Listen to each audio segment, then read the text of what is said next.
Florence is one of Italy's most culturally rich cities, but it can be tricky planning a trip that maximizes your time, avoids scams, and keeps you a step ahead of the tourists stuck in the city's infamous queue lines. In this travel guide, we'll walk through all the details you need to know when planning a trip to Florence.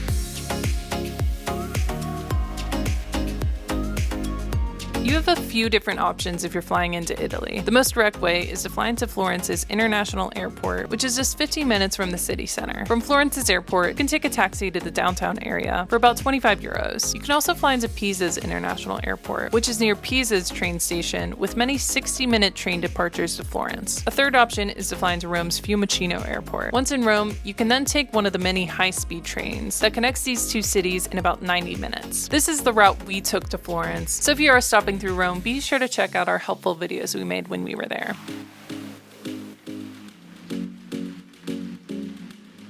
Florence is a very pedestrian-friendly city, and if you stay near the historical city center, you should be able to explore all the main sites on foot. However, if you're staying further outside the city, there are also buses you can take. You can purchase bus tickets from tobacco shops in Florence, which you can easily identify by the large T on their signs. Be sure to validate your tickets with the validation machines when you board the bus, otherwise you could get stuck paying some very hefty fines. Once validated, your ticket is good for 90 minutes of travel. Buses run from 6 a.m. to 10 p.m. regularly, but if you're traveling in the off hours, you'll need to catch a Notte Tempo or night bus, which come less frequently, so keep this in mind.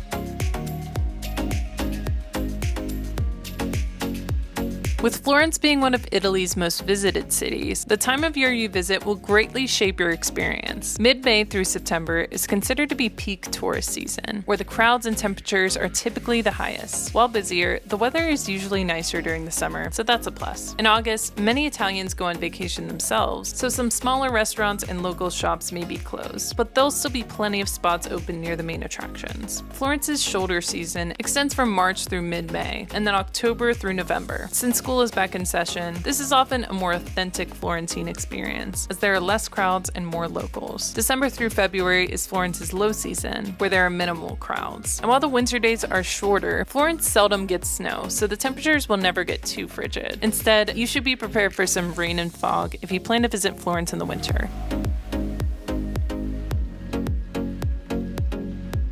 Given that Florence is a walkable city, it's great to stay near the action. For this reason, many travelers choose to stay in the Centro Storico neighborhood, which is Florence's historical district. To determine how close your lodging is to the main central area, check on Google Maps to see how close it is to the Duomo, as this is the central main landmark in the area. While expensive, this is a great option if you can. We stayed in this small but efficient Airbnb in August for just under $80 a night, and we were a 7-minute walk to the Duomo, so it is possible to be in this area without breaking the bank. If you're looking for an even greater deal, consider staying in the Oltrarno district. This is located across the Ponte Vecchio Bridge over the Arno River, and it is about a 20-minute walk to the Duomo. This area is quieter, cheaper, and still has some great options to consider.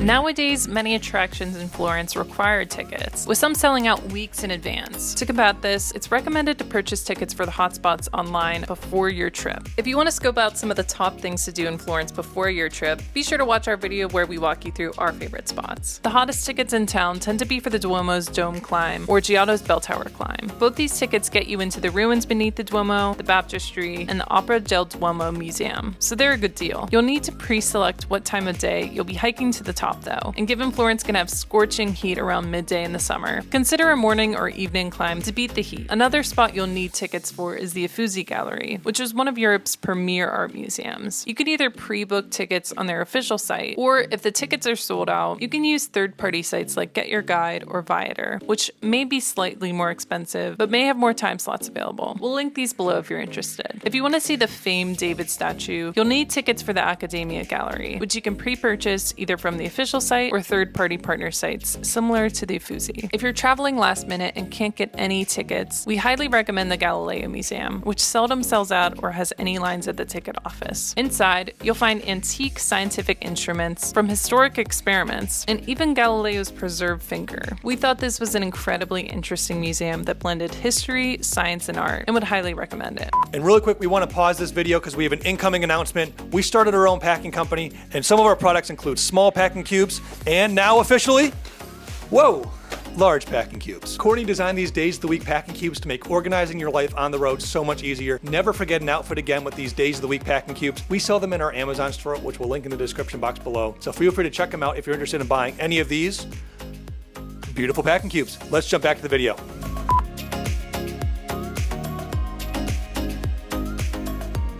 Unlike the US, in most cases, there's a fee if you need to use a public bathroom. In Florence, it costs between 50 cents and €1 to use a public bathroom, so it's best to have a few coins handy for when you need them. To find these, just look for signs that say toilet or WC, which stands for water closet. There are several public water closets located around Florence's main areas. To avoid this, most large restaurants have bathrooms for paying customers, and we even found that a €2 cappuccino from Burger King saved us from paying for public toilets when we were elsewhere in Italy. So consider this if you're trying to save some money and use the bathroom. Italy was among the early adopters of the euro, so euros are the currency you'll use during your visit. If you prefer not to carry a hefty amount of cash, you'll be glad to know that credit cards are widely accepted at most restaurants and attractions. When it comes to tipping, it's important to note that tipping is not a common practice in Italy. It's not customary to add a tip to your restaurant bill or taxi fare. But if you wish, you can leave a euro on the table as a gesture of appreciation for excellent service. However, it's worth mentioning that many restaurants in Florence may have a fixed cover charge per person for simply sitting at a table. This charge, known as caperto, typically amounts to €1 or €2 per person. Some restaurants don't impose this fee at all, so feel free to ask before sitting down.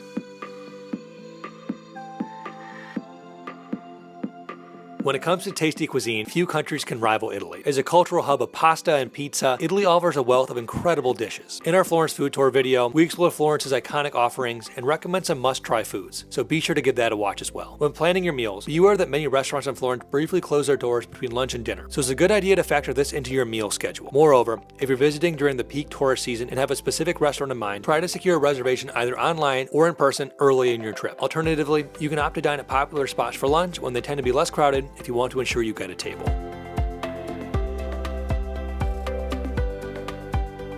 We stayed in Florence for 6 nights and spent a total of $726, or just over $363 per person. While we did cook for ourselves for some meals and only visited a few of the area's paid museums, we still had an amazing time in Florence. So if you're looking for a baseline of how much to spend in Florence during peak tourist season, feel free to use this as a reference.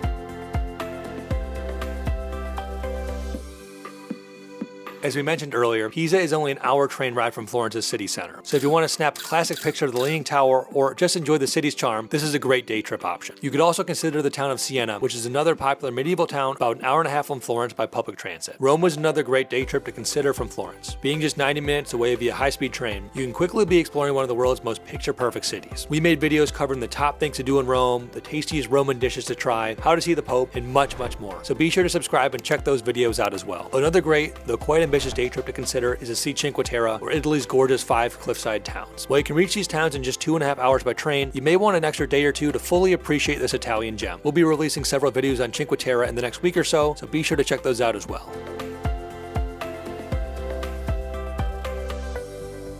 While many workers in Florence's city center speak English, it's still helpful to know a few important words. For example, ciao is used for both hello and goodbye. Per favore is please. Grazie is thank you. And where is the bathroom is dove il bagno. Be sure to download the Google Translate app and download the Italian language before your trip so you can translate even when you don't have any cell coverage.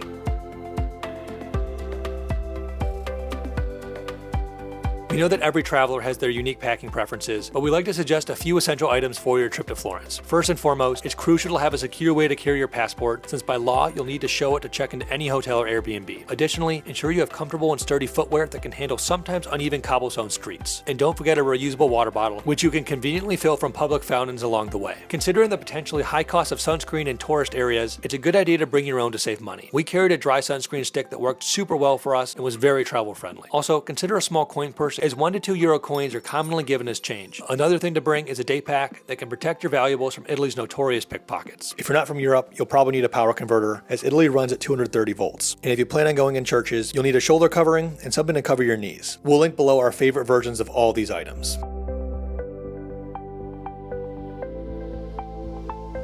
Like any major city, sadly, there are always people out to make a quick buck at tourist expense. One common scam in Florence is the friendship bracelet scam. Here, scammers approach tourists, especially near popular attractions like the Uffizi Gallery or the Ponte Vecchio, offering to tie friendship bracelets on your wrist. They may appear friendly and engage in conversation, but unlike Taylor Swift fans, once the bracelet's on your wrist, they will demand payment, and sometimes at a high price. To avoid this, never let them put anything on your wrist. Another recent scam involves painters on busy streets streets, claiming that you stepped on their paintings when walking by, and will demand payment for damages. No legitimate painters should have their work on the ground, and if you're approached by this scam, stand your ground and don't pay them for their tricks. Also, keep your wits about you, as they may have a partner trying to pickpocket you once they have you flustered. If you're looking to do some souvenir shopping in Florence, you have plenty of options. One of the main souvenirs to pick up during your time here is some type of leather good, and they pretty much sell it all. We've had family members pick up leather bags here, and I've heard they're great quality. There are tons of outdoor shops by the central market, and just know that they're always willing to bargain with you, so maybe try to get that sticker price a little lower. Some other leather goods to consider are gloves, belts, and shoes. If you're looking to do a little bit more high-end luxury shopping, take a stroll down the Ponte Vecchio Bridge, which you might recognize from our top things to do in Florence video. There have been jewelry shops on the Ponte Vecchio Bridge for hundreds of years, so it's the perfect time to pick out some fine Italian handcrafted jewelry. But if your budget's a little tighter, maybe consider stopping at a Photo Automatica and just getting a €2 photograph. Or if you're looking for something a little more kitschy, we thought these Duomo umbrellas were just hilarious. Please let us know in the comments if you're planning a trip to Florence, and let future travelers know of any additional tips you might have. We love hearing from you, and those comments really mean a lot to us. Also, be sure to like this video and subscribe to our channel to see our upcoming videos from across Italy and around the world. Thanks, and we'll see you in the next one. Ciao!